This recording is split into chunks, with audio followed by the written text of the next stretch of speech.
She's been telling me what to do for about 40 years. So. Thank you, everyone. I'd like to start with a simple statement of truth.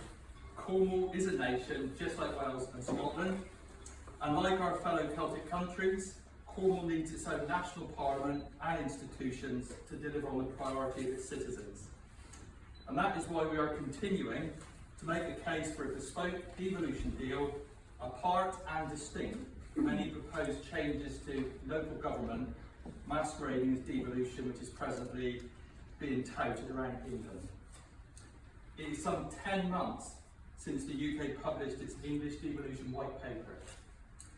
This has since morphed into the English Devolution and Community Empowerment Bill, which is presently being debated in the House of Commons. I use the word debate advisedly. It's unsatisfactory legislation. It's silent on Cornwall, but that is not because they recognise that something bad English shouldn't apply to our area. What it does do is include mechanisms that would allow central government to impose Devon Wall or South West arrangements on us. And we are right to be fearful that this is the intention of some. Now I'd like to take us back to the beginning of the year. I'm sure you'll all remember, Plymouth City Council voted to support the establishment of a South West Peninsula Mayoral Strategic Authority. Flows off the tongue, doesn't it? And also that such an authority should, I quote, encompass the combined geography of Cornwall, Devon, Plymouth and Torbay. Torbay Unitary Authority passed a similar resolution. A number of members of Parliament have also continued to push for Devon Wall or South West structures, irrespective of the view in Cornwall. And like me, I'm sure you were pleased to see the joint editorials in the Cornish Guardian, the Cornishman and the West Briton. These newspapers, reflecting on the mood of the majority in Cornwall, rightly condemned the plan to annex Cornwall into this new bureaucracy against its will. They also noticed we had a unity of voice, of direction and determination, which was firmly in favour of devolution for Cornwall. If Mebyon Kernow did not exist, I would question whether this strength of perspective would actually be there. We should be proud that we're always at the forefront of initiatives making the case for devolution for Cornwall, and we have worked so hard to push and persuade and encourage others to join and follow us. In January, I was proud to move a motion at Cornwall Council. It set out that elected members would not countenance any cross-border combined authority deals. It demanded a devolution settlement which properly reflected Cornwall's national identity and the national minority status of the Cornish. The motion was passed with a very large majority. A total of 56 councillors backed the motion, only 4 voted against, and there were 11 abstentions. Then, as now, it was important that we stood up for Cornwall and countered those politicians who were doing their utmost to undermine the best case for positive democratic change for Cornwall. And following the local elections and the formation of a new Liberal Democrat independent joint administration at this place, I moved a further cross-party motion on devolution and Cornish nationhood. That was July. The motion reaffirmed the authority's support for devolution for Cornwall and very much mirrored the January motion. Again, we demanded that any settlement for devolution for Cornwall should reflect Cornwall's national identity and also the national minority status of the Cornish. Now, I've heard it spoken so many times about Cornwall being the forgotten or the invisible nation within the UK, or indeed the nation that is systematically ignored. And we have shared our frustrations that so many Westminster politicians keep promising to work for what they describe as the 4 nations of the UK, knowing full well that they are not including Cornwall. That is why the motion also called on central government to formally recognise Cornwall's position as one of the 5 nations. That motion was passed by 53 votes to 22 and 2 abstentions. Importantly though, in addition to MK's team, it was supported by all councillors from the Conservatives, the Green Party, the Labour Party and the Liberal Democrats, and all independent councillors bar 1. Even 2 Reform councillors voted in favour. So I think that's quite something. There's been a lot of hard work, it's been a long time coming, and with the exception of Reform UK, we have helped unite all groups on the council in the cause of Cornish self-government. If you saw the debate, I think you might have found it quite funny, especially when Reform said they were voting against it because they thought it was divisive. Around this building, you will now see posters showing the administration's priorities, and it is headed with the statement, "We are the UK's 5th nation, proud of our Celtic heritage, shaped by our pioneering history, and focused on our future." For the record, my motion referenced Cornwall to be on one of the 5 nations, not the 5th, but I've let that go because we should recognise that this is really significant progress. However, at various times in the past, I would say the recent past in particular, our greatest challenge is not to build consensus within Cornwall, it's to get those in authority and power in Westminster to actually act on what Cornwall is saying about what is right for our future. So I have a key challenge for the political establishment. When will the party leaders in London back Cornwall's aspirations? Let's start with the Liberal Democrats. When will Ed Davey publicly back the Lib Dem Independent Council and endorse, without equivocation, the 5th Nation status campaign? He could have, he should have done it at a party conference, but he didn't. He delivered a 5,000-word speech and he didn't mention Cornwall once. Now, I will praise the leader of Cornwall Council for his work on this. Lee Frost is pushing the 5th Nation campaign with great enthusiasm, but his efforts will be weakened if the whole apparatus of the Lib Dems does not throw its full weight behind the campaign.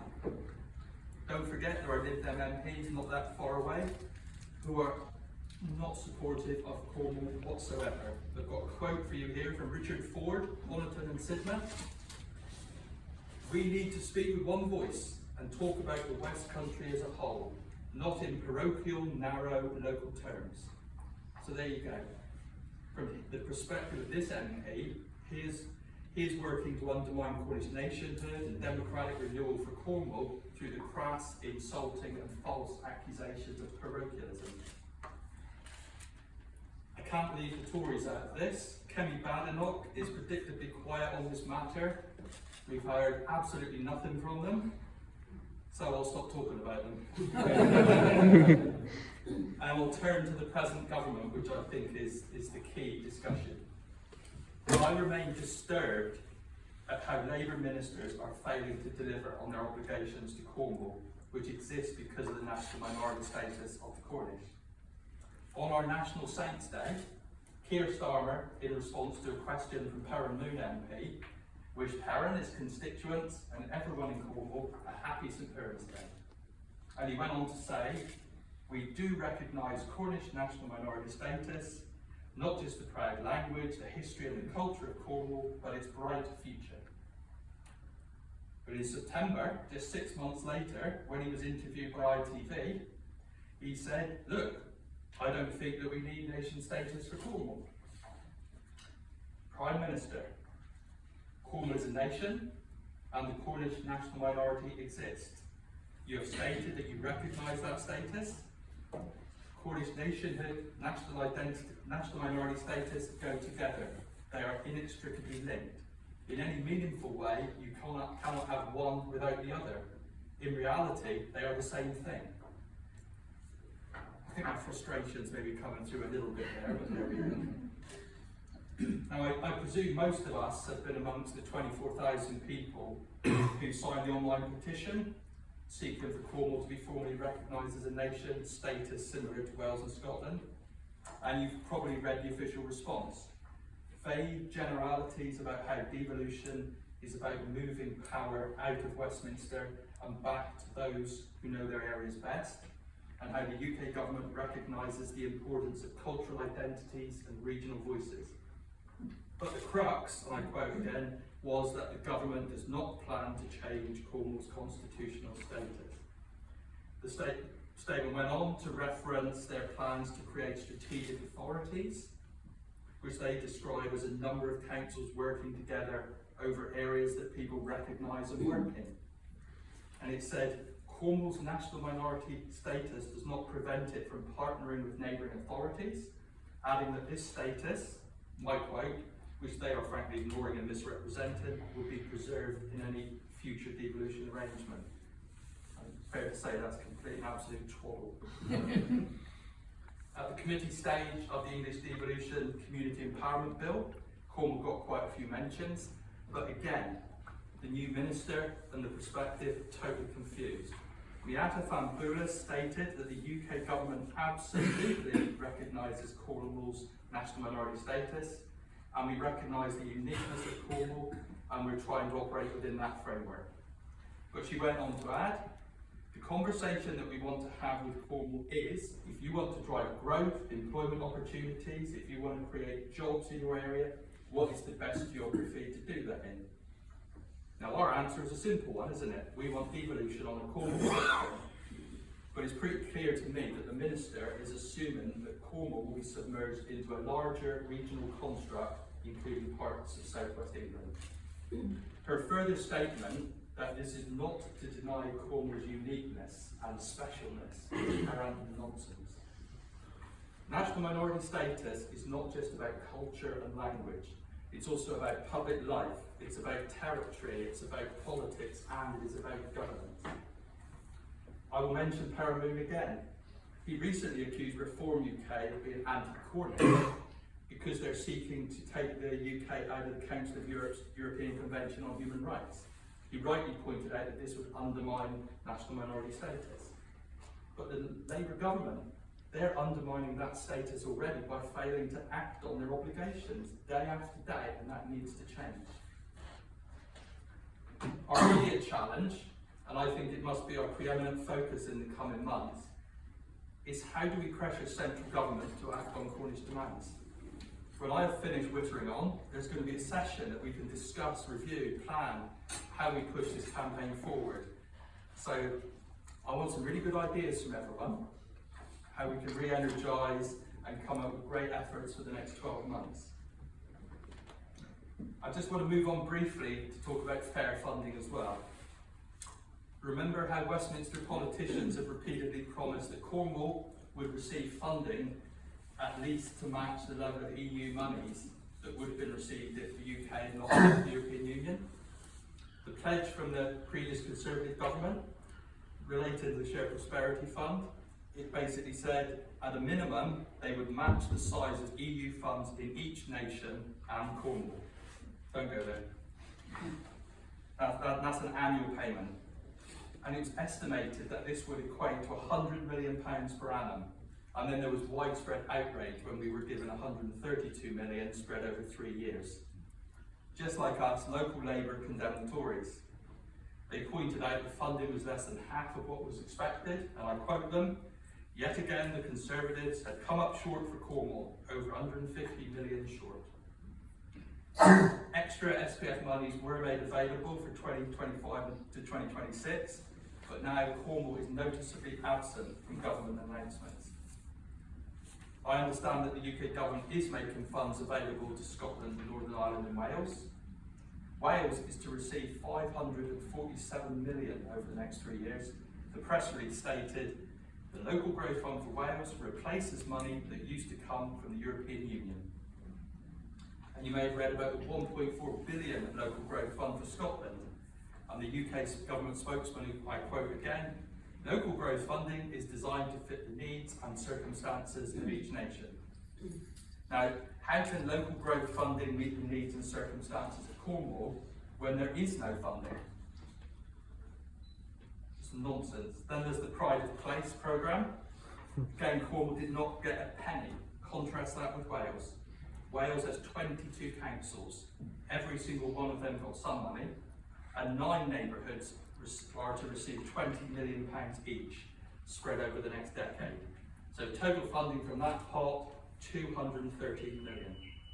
So what a contrast between the other Celtic nations with Celtic-style devolution and Cornwall. And this, I think, is something we need to increasingly put to the fore of our campaign for devolution. We want devolution parity, and we want parity of investment as well. Friends, as I believe we've shown today, we've been effective at keeping the cause of Cornwall in the public eye over the last 12 months. But I must acknowledge that 2025 was also an election year, and I'd like to thank all our members and supporters who helped with the Cornwall Council and Town and Parish Council elections. Your hard work was so appreciated. We did not make the significant breakthrough on the unitary authority that we hoped for, but we cannot be defeatist. As a party, we are committed to looking at how we can build MK as an electoral force going forward into future elections. Politics has certainly shifted in recent months. The failings of Labour have contributed in no small part to the rise of reform, and the political discourse now is an increasingly dark one. But I am proud that ours is a positive politics based on inclusivity, social justice, economic justice, housing justice, environmental protection, just like our sister party, Plaid Cymru in Wales. Now this is a somewhat chunky link, so I can say, aren't we chuffed about the carefully by-election? I got to say I'm particularly pleased because over the years, quite a number of Plaid Cymru activists have actually attended MK events and conferences. People like the late Jim Criddle, Malcolm Parker, and John Taylor, who is still actually a councillor in Caerphilly, who I saw on the telly last week crying with joy. So, and I used to often come to MK events with Stephen Lewis, who you may remember represented Plaid Cymru in the Welsh Assembly for the South Wales East region before he sadly passed away in 2019. For those of you that don't know Stefan, it's worth looking up his story. He's a fantastic person who spoke at 3 of our conferences. They've always been such good friends, and it was just so wonderful to see the progress and also the nature of their win, how it actually was about, you know, the positive and inclusive nature of their message, and it very much was hope over fear. I can't help myself. I'm going to tell you a little story about when they came down. We had a conference at Bodmin, and it wasn't our best conference because at the end, a couple of our Cornwall councillors, not Mira, they were Andrew, had a big spat over a planning matter, and it was right at the end, and it was a little bit, you know, the meeting ended on a low point, so I sort of trudged off to the pub with the Plaid Cymru boys, and I said, I'm really sorry, I'm sorry you had to see that. And they said, oh no, we loved it. And I said, what do you mean? He says, look, we go to conferences now and it's so orchestrated, and one person speaking, then another person, then there's a controlled discussion with named people. He said, but your conference, it was like the good old days in Clyde. You had dissent from the floor. Oh, it was wonderful. So I've just got such fond memories of them, and it's just so good to see their wonderful winning Caerphilly. So I'm on my last sheet of paper, so I'm winding up. Friends, MK, as I said this morning, was founded on the 6th of January 1951. 2026 will be our 75th anniversary year, and we're looking at making this a really significant milestone and how we mark what MK has done. Michael is heading up our plans for a party in June. It will be fun, you know. And then we're going to pull out all the stops for a really big event around conference in 12 months' time. And as we've said already, we're going to be making sure we invite some really significant people. And I had a scary thought over dinner, because a few years ago we did a 2-day conference. You know, if we're really successful, why not? So, someone's screaming through. I think there was dissent from the floor there. Because it is right that we celebrate what we've done. Because you know, I've been a member of MK for 37 years. I've been party leader for 28. I've been a councillor for 26. And I was with Cal this week, and he pointed out that I've been leader of MK longer than he's been alive. And I'm now looking around at everyone here today. I think I've been MK leader longer than a hell of a lot of you here today. And yeah, and I think we should have a really good year, celebrate what MK's done in the future. But, and this is the big but, We've got to make 2026 a campaign year like no other. You know, we have to keep up the pressure to try and win devolution for Cornwall, because it's not just about something that's symbolic because we are the Cornish nation. We have faith that the people of Cornwall can deliver and make Cornwall a better place. And for that, we need the powers. We need the political and economic powers to combat inequality across Cornwall, to work on the cost of living crisis, to deal with the dysfunctional housing market, to repair the planning system, to do our bit to address climate change, bring forward land reform, deal with child poverty, fuel poverty. There is so much to do. But for us to deliver for Cornwall, we need the powers. So I say 2026, bring it on. Thank you all.